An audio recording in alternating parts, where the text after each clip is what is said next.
What is going on, Halo Union? My name is Orphan Slayer, and I am here today with Stubby, tranQ, Axilo, Jamairo, and FocusedLuck is our guest, kind of. He is a very new inductee to the Halo Union scene. We just picked him up about 20 minutes ago, actually, and he's going to be helping us with our editing. We plan to do a custom game similar to last Saturday, every Saturday for the foreseeable future. So hope to see a lot of you guys in there. There'll be another video later this week explaining all of that and how to get involved again and stuff like that. But until then, yeah, this is the first episode of a series that we're going to be starting as a group where we all discuss some of the goings-on within the Halo scene. And this week we're going to be discussing both the Repopulate Halo movement and the new leaked information about Halo 4. So to start it off, we're going to be talking about the Repopulate Halo 3 movement, and I, unfortunately, was only able to play for a few games in that. I had plans with friends. Unfortunately, having real-life friends kind of sucks sometimes. But yeah, so I was on for a few games with tranQ. That was a lot of fun, and then him and Axilo and Afterfrag had lobbies going for the rest of the night. So what do you guys want to say about this? Have any fun or whatnot? I just played all day, so. Just playing with friends. Just playing with the community is always fun. So no matter like what you're doing, like you can be playing like freaking like Indiana Jones. You can play in zombies. Just playing with the community, bringing it back to where it's supposed to be. That's always fun in itself. So yeah, I had a real blast playing. Yeah, man, I mean, I wasn't there for none of this shit, so I can't really relate to all of y'all and whatnot. But, in my opinion, we as a community, a lot of Call of Duty players hate the Halo community. Or, I mean, from what I've heard, Call of Duty players tend to discriminate on other games just because they like Call of Duty more, vice versa with every other game. And we as a first-person shooter community, we like brethren. It's like a church group or some shit. We just need to stick together, We need to bring it back home. Hey, yo, word up for real, yeah. It's like a baseball field. Let me visualize for y'all.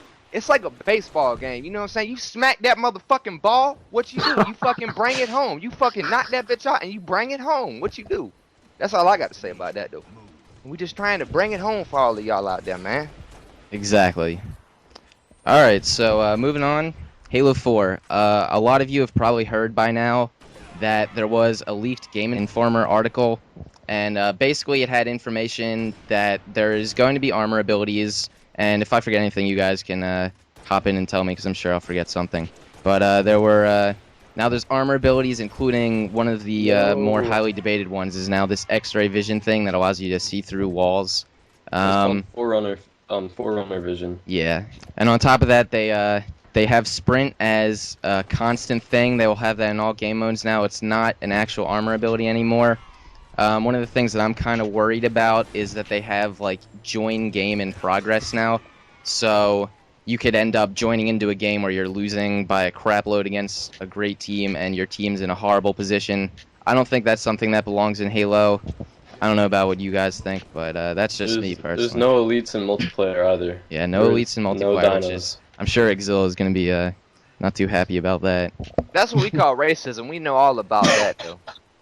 Exactly. Like me and Stubby, like we're the only black people in this group, so we know all about that racism, like discrimination. But we all brothering up in this, like us as a Halo community, we all brothering. So it's actually called speciesism. There's this thing with elites and Spartans. It's always been here, and it's really pissing me off. But it's related to racism. It's basically the same concept. Different species from the Spartans, and everybody's hating on them.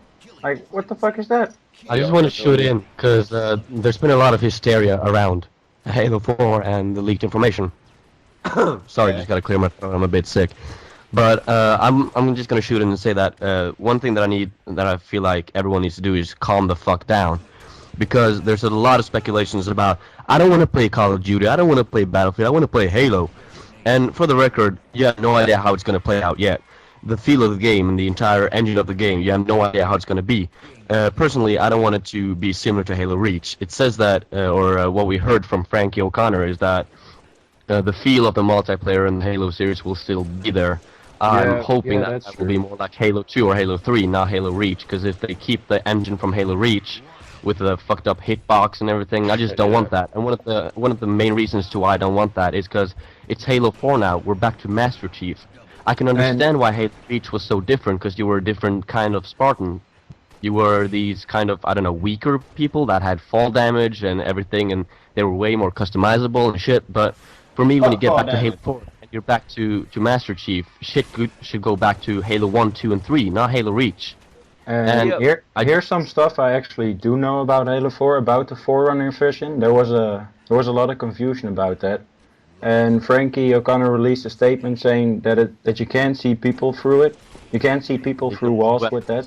You can basically see weapons through the walls. And as for the game, I think it will kind of feel like Reach, because he did say it's a slightly modified Reach engine, but the BR will be a hit scan weapon, and that's like the same as the BR in Halo 2, where if the reticule turns red and you fire your gun, it will hit them.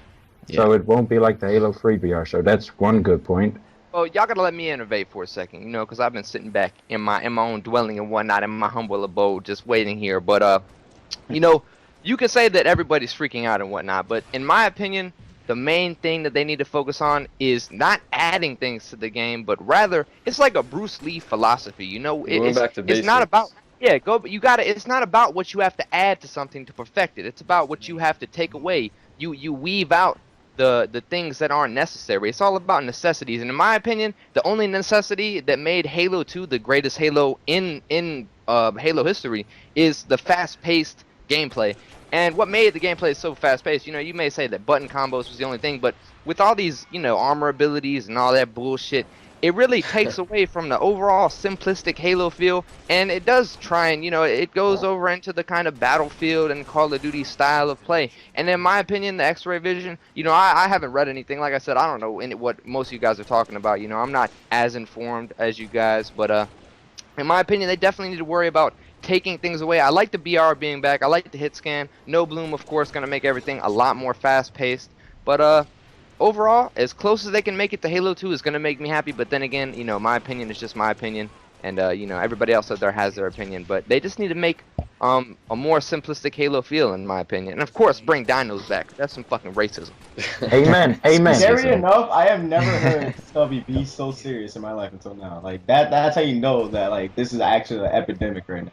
Yeah, but this is one of the things that I think it's important to think about as well is that we are a community, the ones that we talk to and the ones that we surround us with, we are mostly MLG players and the so-called montage kids, and we are one fucking tiny little dot in a whole community. If you think about how many people that actually play Halo through the years, millions, and there's millions, yeah, and what Bungie and 343 Industries now has to think about is how to make the game for everyone, not just the MLGers, not just the montage kids. The montage kids wants a sniper on every fucking map. We can't have that shit. And one of the things that I'm thinking about is, yes, they're making it even more noob-friendly than Halo Reach, which I don't really understand why, because fucking hell, Reach was noob-friendly enough. But there's a lot of hysteria about the game not being perfect for you. And I don't really see why everyone in our community at the moment just has to complain about it, because you have to think about more than just you and how you feel. And for me, I would love for everyone to just calm the fuck down, because you can't know how it is until you see it, or at least until you play it. So for me, everyone should just, yes, there are things that sound horrible. Yes, there are things that I'm thinking, oh my god, I do not want this in the game. If this is in the game, I'm not going to play it. But in all honesty, I just feel like we all have to wait it out, calm down, and wait until we can play it, and then decide for ourselves. Yeah, I agree with that, but I think you could say that there's like 3 different kinds of people that play Halo. Or you have like the more hardcore people, who really want that typical Halo feel, just coming back all the time. You have the franchise fans, those are the guys that will even buy Halo-related dildos just because they're Halo-related. and you have the just the normal players who just buy the game and pop it in every once in a while.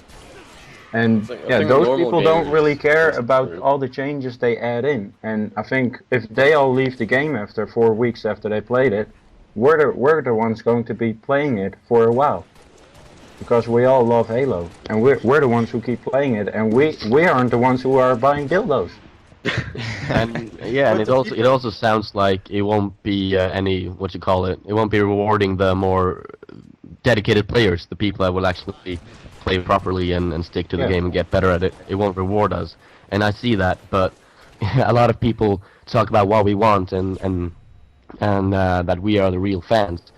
Then maybe they will change something, or at least make it, so you can tweak the settings and make it MLG and make it good stuff and have playlists for the more dedicated players.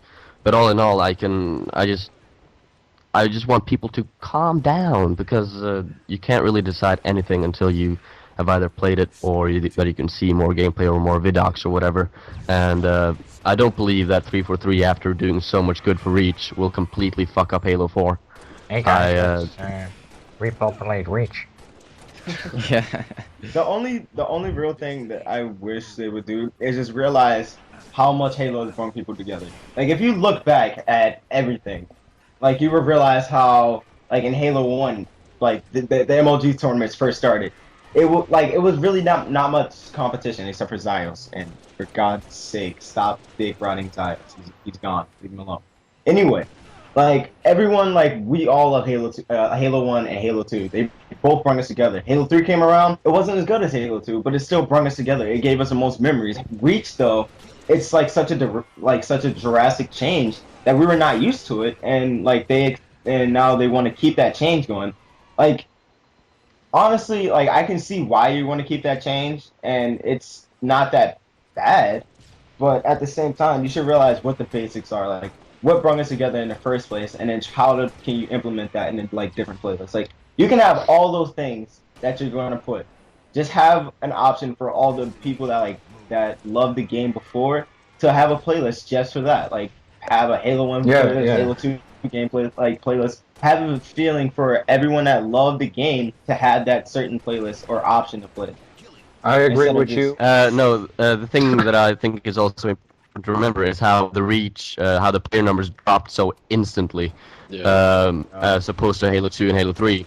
When you think about it, and I don't see why Reach, why they want to keep so much from Reach or keep engine and everything, because there's still almost, what'd you say, there's the numbers aren't that different from Halo 3 and Halo Reach these days. The playlists are almost as dead on Reach as they are on Halo 3. In fact, that more people or the same amount of people are playing Halo 3 that are playing Reach now Well, is Living Dead is well alive. quite. What? Living Dead is quite alive. and sadly, like The point is more the fact that Halo Reach died at more or faster than any other Halo games, and I don't think that they should keep as much from that when I that think is the fast. reason that it died was because it just got boring after playing like a few games. Like Halo 3, you could play for hours and it wouldn't get boring. Like hell yes. that's just the playability of the game was completely different in Reach that I think from all the other games. Honestly, And I there just- I was think it basically died. no support at the start of the game at all. You just Yeah, need to but- go back to basics. That's Pretty it. much.